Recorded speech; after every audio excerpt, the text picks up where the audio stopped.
The families say the four, two among them brothers, left Syokimau on Friday for a birthday party in a relative's home in Kitengela, only to meet death on their way.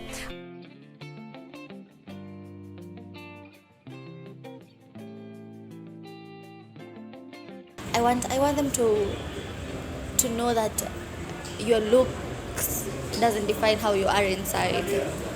We don't judge them. Why do they judge us? Because of our tattoos and dreadlocks. But juu niko na locks and tattoos, the first thing naringi kwa kile yake mkoala. This is my job. Hapa ndo mi ulipa school fees, mi ulipa rent, bills zangu zote ni just tattoos na hizi dread zangu. Venye tu niko. We're just normal people. Like since tuko, we just love this. Semela, this is our style. This is our art. Wasianze kujudge, wasi dialectry, mtu akiwa na dread, hiyo ni fashion yake, si ndio? Ukiwa na tattoo, hiyo ni art yako, Hawezi judge to say by the way they look. But the families of the four young men only want one thing: justice.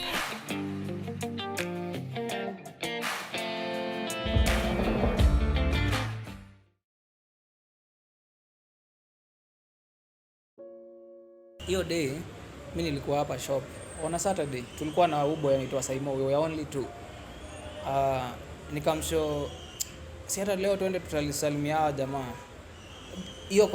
Hiyo time tu nikimwambia Mike akanicall. Ananiambia yo bro, si hata ukamu ni cheki hivi juu kuna hiyo place Sis amejenga huko sistake. Mimi muita Sis pia. Kuna hiyo place amejenga, so tulikuwa tunaenda kutoka alikuwa ametoka US, so nilienda hiyo place once. Ilikuwa mara ya pili sasa niende officially kama kuna 22 sisi kuchill. Anipata. So nilikuwa na bike. Nilikuwa nimeacha bike home. So nilitoka hapa, mimi ni Shiruiru. Nitoka hapa nikaendea bike home. Around 6:30 nilikuwa Eastern Bypass. Nikaingia kwa petrol station, nikamcall. Bro, ndo mimi niko kwa njia na kama. Akaniambia changamka, hata kuna kafoma hapa. Vile nilifika Mlolongo, nilitumia 30 minutes kufika Mlolongo. Nikamcall. Kwa karibu na garage ya ule jamaa tutengenezanga bike hiyo side, fundi wake. Nikampigia, alikuwa mteja. So kuna joint fulani si uingianga. Si kunywa bia. Kuna place nikaingia hiyo place, ni try kumcall.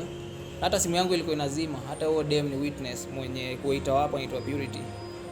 Nikamwambia hata nichajie hii simu yangu, na akakiniuliza hao rasta kwani wako wapi na ukujangi peke yako hapa? Nikamwambia hata ndo naenda kuwa meet. So nikapigia Niko, alikuwa mteja. Mike alikuwa ameniambia ako na the two brothers. So ni take like 20 minutes kutry kupigia Viki. So now nikapigia Viki mteja. Freddy was never in our rides. He was never there. So it was his first time. So nikapigia Freddy pia. Freddy alikuwa mteja. Nikakaa hapo. It was very late. Nikatoka. Ilikuwa around 10. Mimi niko na wife ako home. Alinikola akauliza, kwani leo ukam? Nikamshow hata nikukam na kam. Acha nikam. Vile nilitoka, nilisahau bag hiyo place. Vile nilitoka like 150 meters away nilikuwa na bag, nikairudia. Kuirudia kitu kaniambia tu niende home juu alikuwa wateja wote na siko sure na destination walikuwa Kitengela. So singeenda kuwa meet. Hata wewe kama unajua siku hizi simu ni kila kitu. Akiwa mteja huwezi enda kutafuta msee all county. So nikarudi back home. Sunday the next day mteja. Monday mteja. So ukapata bro Mike ako worried and show, umeona bro, hebu boom call nini, what's happening? Still hakuwa anapatikana. So tukamwambia bro wake mkubwa anaitwa Nduso ako Mlolongo. Tukamshow enda ukacheki kwa hiyo keja penye Sis amejenga, one what's going on. Vile alifika hapo, kitu alipata tu kama mattress, walikuwa wametoa nje ya nyumba, wakaka ndani ya nyumba wakaka nje. Then kulikuwa tu walikuwa tu wamechill vile una get. Ile vako tumetoka tunarudi. So tukakuwa worried. Endo alienda police station akareport. On Tuesday morning tuliambiwa watu wetu wako City Mortuary. So I'm the one actually, mimi ndo nilipea mama vijana hiyo news. It was so sad.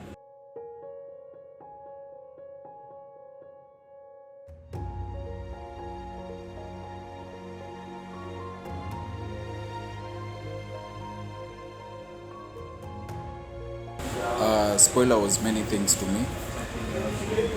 First of all, he was my mentor. Secondly, he was a brother to me, a big brother. Yeah, tumetoka naye kutoka high school. He took care of me.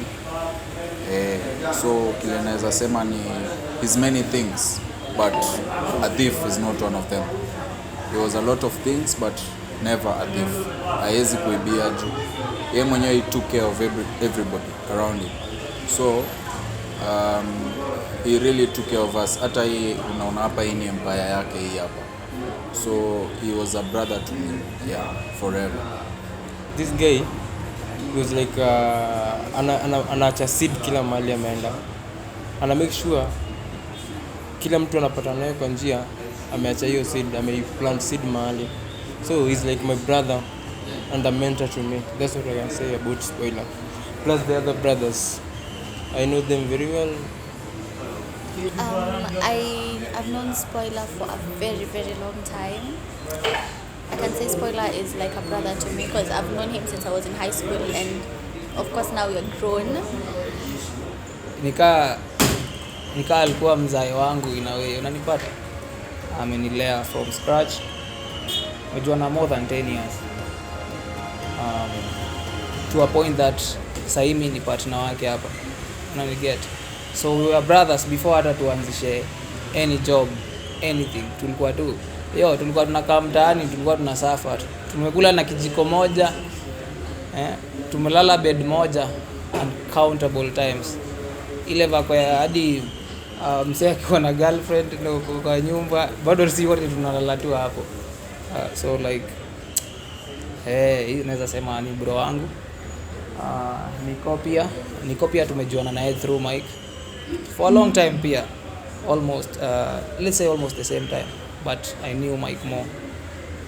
The two brothers Vicky na Freddy, hao niliwajua around 2015 2014 through Mike. Juu alikuwa anatutembeleanga home, juu sisi tulikuwa tunaishi na Mike. Actually tulikuwa tunaishi na Mike kwa nyumba, kwa plot yenye mamake alijenganga. So tulikuwa na keja hapo. That's where we used to stay. Yeah. Mimi sijaiona msee kuna bidii hivyo. Juu ni msee alikuwa ameshaanza kujiestablish, anataka tattoo shop ikuwe na artist. By the way, artist walikuwa wengi kwa shop yake. Kulikuwa na Saimo, na wasee kadhaa hapo najua. Kuna artist fulani yako hapo, wengi kadhaa. Lakini sasa tumefanya naye job from time yenye alianza kufungua shop. Alikuwa msempoa, akatuma brother yake saa Julifa na Kulu, alikuwa na manage huko na Kulu, na yeye alikuwa huko Nairobi, alikuwa na manage shop ya Nairobi.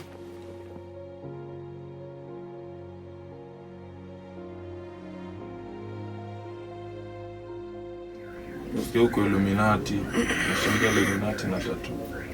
Unaingia nati? Mimi na other person, kwambia uko devil worshipper. Okay, like you're being judged too much. Kuna scenario, kuna time nilikuwa town, nilikuwa nimetoka town. Then nikakutana tu na msee from nowhere. I think sijui alikuwa Karama, alikuwa nini. Akaniambia kijana, unajua hizo nywele utazinyoa. Niko like, nawezaje zinyoa na uje nilipia retouch?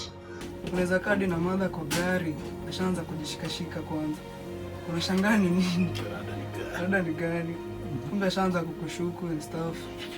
Obviously enjoy looks. Kama ningekuwa nimenyoa, nimechana, singekuwa na mimi msaidizi. Ataniambia kivuvu umeanza paka dread, utapata job. Utaingia kwa bad company. Please, kama ujui msee personally, try to kujua msee before you say anything.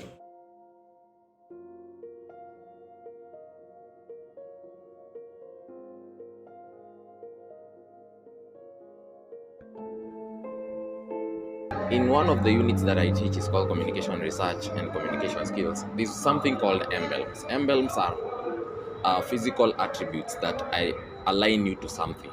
Like trousers are aligned to women, right? No, to men. Or shirts. Shirts are aligned to men. Since we grew up, there was a sect of people who were called the Mungiki. So the Mungiki were known to have a certain look. You know, they used to have dreadlocks, they used to have tattoos, others had topias. So this is how they used to identify themselves. So for the longest time when we've been growing up, we used to know anyone with the dreadlocks is a Mungiki.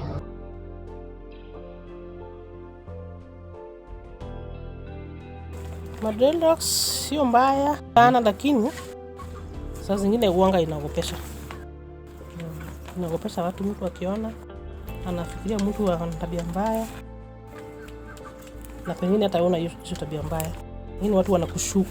Warasi wanakuanga yani watu wapole, watulivu yani, na watu righteous yani. Basa shida nome na kujuku kwa society, sana sana huko maocha nini. Unajua kuliko na ile mentality kuna happen ile time ya John Mishuki. Ile walikuwa na viewers wa Madrid kama ni mse wa Mungiki. Pia mimi unachikia hapa hivi kuna time nilikuwa na dread nikiananga ocha kutambila uka yangu. Ile uka wangu ananiuliza mse umeingia Mungiki? Sijui nini like ananiuliza, anaambia pana wewe ufai kutoka channel yangu, unajua tuletana naye juu bike bidii tu nimenywa tu roho safi.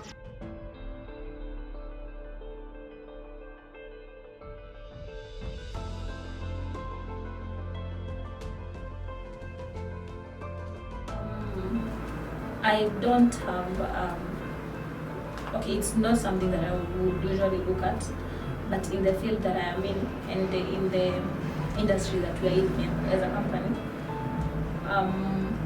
there are some, for example, in the technical department, we in our industry we normally deal especially with schools especially, and in our past experiences, sending someone who has dreadlocks or has tattoos brings out some complaints from owners of the school, especially when you send someone to kids, to interact with kids. That is in the technical department because they go to support the student there. But because we also do other things, like for example, you'd find that most of the people in the office are not visiting the clients, like the animation team or the graphic and design team. We normally I wouldn't be so keen on checking whether they have dreadlocks or tattoos. So it mostly depends on the field that we are in, which has raised some concern with the clients that we've interacted with before. But apart from that, I don't think I would have an issue employing someone. Yeah.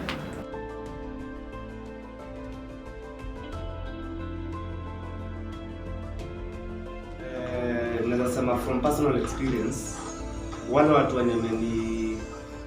wamenionyesha some sort of discrimination, sorry to say, ni religion fanatics. Nasema religion fanatics in the sense that wanataka kufuata Bible by the book. Na from the little knowledge I have about God, ni God anaangalianga content ya mind na heart. Unaweza kuwa unajua Bible Genesis to Revelation, but content ya mind yako na heart yako imejaa wickedness. The body is your temple, the Bible is your guidance. There's no need for somebody to teach me that. For me naendanga church, mimi ni Mkristo. Kiniangalia hapa kwa Jesus Peace, niko na Maria hapa, na niko na baby angel hapa. So, ukienda church, watu usemaje ukiingia church na tattoo, ama do you cover up your tattoos? Natakujudge tu, lakini nakubali matokeo. Mimi hakuna kitu yenye sijati.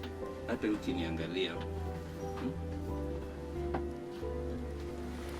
bado ni malaika. So people accept you like that when you go to church?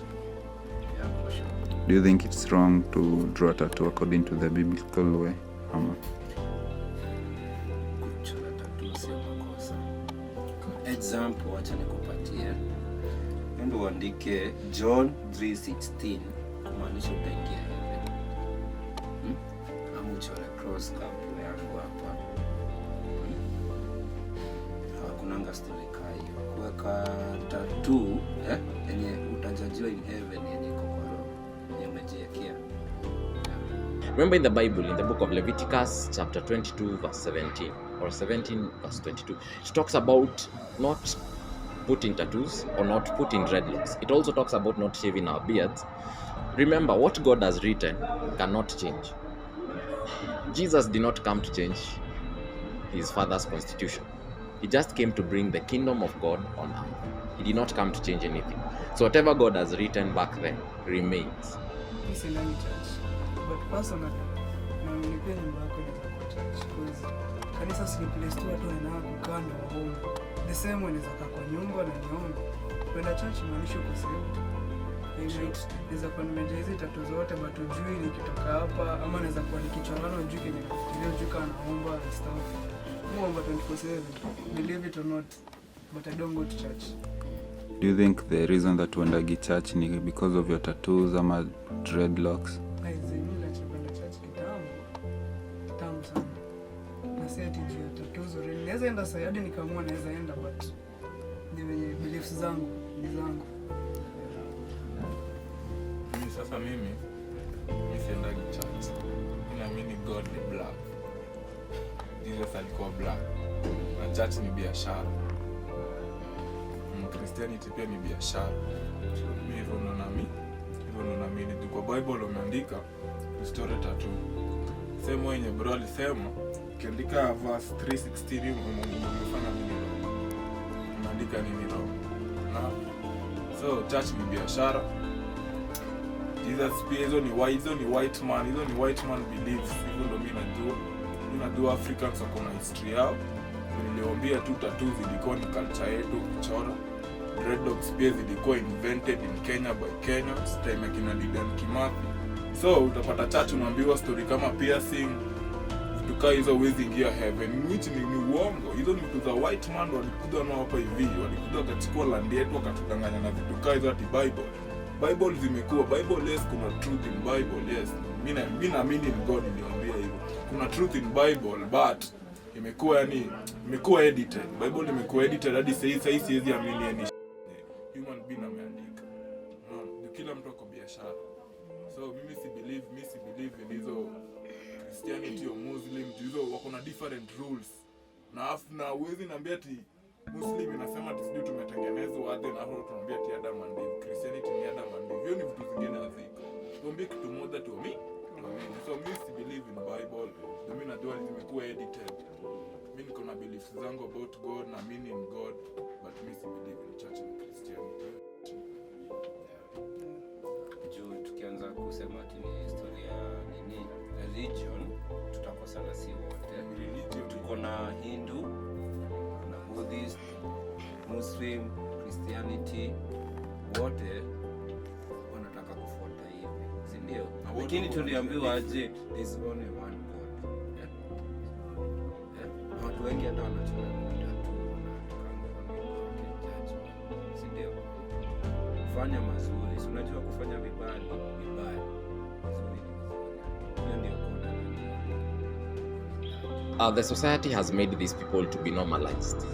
But remember, these people have been inclined towards crime. I've told you, we've been brought up in the age of the Mungiki. Understand? When the Mungiki was really hardcore criminal, and most of these people who are associated with these criminal activities, they have that. Understand? Right now, there was a time when sagging was a swag, but it started in a certain place, right? And what happens in that particular place? It is a rehabilitation center. So when you sag in a certain time, it used to look like you are cool, something like that. Then later on, it was associated with gays. You understand? There was a time there was a certain longi called the Karoti. Wanaume walikuwa naiva, I think 2014, 2015. But later on, ika-associatiwa na gays. You understand? So for the longest time, this thing, dreadlocks, has never been accepted in the society. The Vikings, who used to raid people, they used to put on dreadlocks, So it has never been associated with the good things. It has always been associated with raiding and all that. But again, I think at times it may change. Sahi kuna lawyers wenye kuna trading, kuna bankers wenye kuna trading. So I think provided you keep them neat, the problem ni wase wengi wazieki neat, unajua. si wengi wanakaa tu msee ana dreads na apeleke salon na oshi afanye nini, so inafanya wase wanakuwa associated na like a movement ama nini. Understanding yangu tattoo, kuna wale wasioweka tattoo because ya kitu ili happen, because tattoos ziko na meaning. In as much as people tend to judge, tattoos ziko na meaning. Kuna ule msee maybe ali lose a parent, at the end of the day anaona the only way ni kwenda kuchora jina ya mzazi kwa mkono. Unaona, hii itakuwa cause kuna wale watu wana heal out of pain, so ile pain ya kuchora tattoo inamfanya kitoka hapo ako more relieved. Like kuna this friend of mine, like alilose budake, and the only way ilikuwa achore tattoo ilikuwa kubwa by that.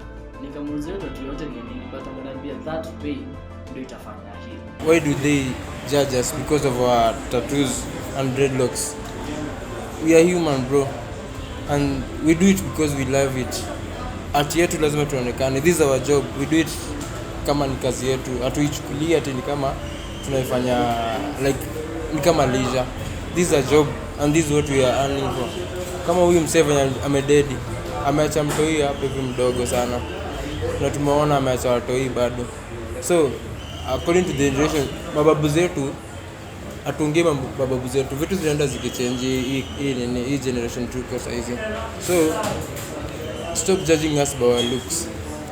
We should speak ourselves. Stop judging us by our look.